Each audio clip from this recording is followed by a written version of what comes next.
So, in my previous video, I have discussed with you all what is finite verb and what is non-finite verb.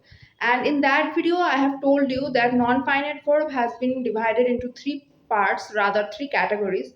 That is infinitive, gerund, and participle. So today we'll discuss what is infinitive and all things about infinitive. So please watch the full video. So today we'll study what is infinitive. Okay. So it's a kind of noun with certain features of a verb. ये infinitive एक type का noun है with certain features of a verb. Okay, but verb का भी certain features इसमें है. To is used with infinitive. It's very important. Infinitive को आप कैसे identify करोगे? Infinitive को आप ऐसे identify करोगे कि उसके साथ हमेशा कोई word है, मतलब उसके साथ हमेशा to लगा हुआ होगा. अब देखो what is the structure of infinitive? Verb, adjective और noun plus infinitive. मतलब क्या है? Infinitive का मतलब क्या है? To है, right? इसका मतलब है टू. ओके, अब देखो वर्ब और एडजेक्टिव और नाउन ये तीन टाइप का ही पार्ट्स ऑफ स्पीच आपको मिलेगा. इसके साथ अगर टू लग जाए तो वो इंफिनिटिव हो जाता है. Verb always remember this. Okay, this structure is very important. Verb और एडजेक्टिव और noun plus infinitive means plus to. Now let's look at the examples to understand it better. Now let's look at the examples. Okay, first she comes here to study. अब देखो she comes here to study. देखा कि और पहले बोलो तो study क्या है? वर्ब है, राइट? तो उसके साथ टू लग गया. अच्छा, टू पहले भी लग सकता है क्योंकि सेंटेंस कंस्ट्रक्शन को ठीक रखने के लिए हम टू को पहले भी लगा सकते हैं. ओके, तो to plus verb, infinitive plus verb हुआ ना, स्ट्रक्चर में आया आया ना. अब देखो next, nobody likes to be cheated. To cheat, पहले बोलो ये किस वॉइस में है? एक्टिव वॉइस में है या पैसिव वॉइस में है? Of course it's passive voice में है, right? अब देखो इसलिए बी आ गया, passive voice में है इसलिए बी आ गया. ओके, अब देखो to cheat. To cheat is the correct word. Okay, main word. To cheat. ये cheat क्या है? Verb है. देखा कि स्ट्रक्चर में आ गया. अब देखो everyone desires to be rich. To rich. Rich क्या है? Adjective है. ओके, अब देखो ये भी आ रहा है. Then देखो my mother was eager to know my result. Eager क्या है? वर्ब है, राइट? तो ईगर टू, देखा कि ईगर जो है वर्ब है उसके साथ infinitive to. So these are the examples.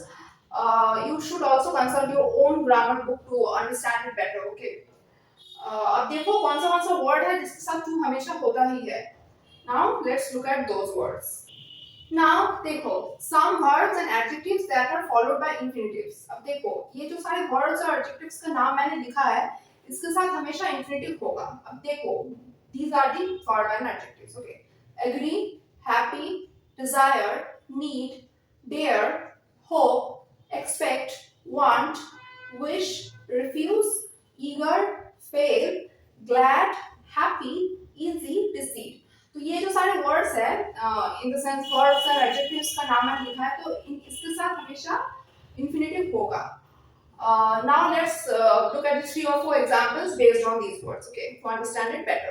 Let's look at the examples. Okay, first, Rahul was agreed to my point. Rahul मेरे पॉइंट से अग्री किया है. अब देखो इसमें भी ट्विस्ट है. agreed to, right? It is infinitive. agree के साथ मैंने बोला कि to होता है. अब देखो, अच्छा देखो, wait.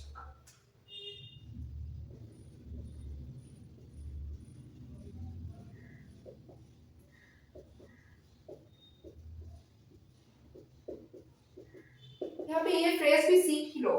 एग्री टू और एग्री विद कब कब होता है? देखो Rahul was agree to my point, मतलब मेरा पॉइंट ऑफ व्यू है, राहुल ने उससे एग्री किया. अब अगर ये होता कि राहुल मेरे से एग्री है तो क्या होता? Rahul was agreed with me. क्योंकि एग्री टू जो है मैंने लिखा है, एग्री टू हमेशा थिंग के साथ होते हैं हम, और एग्री विद पर्सन के साथ होते हैं.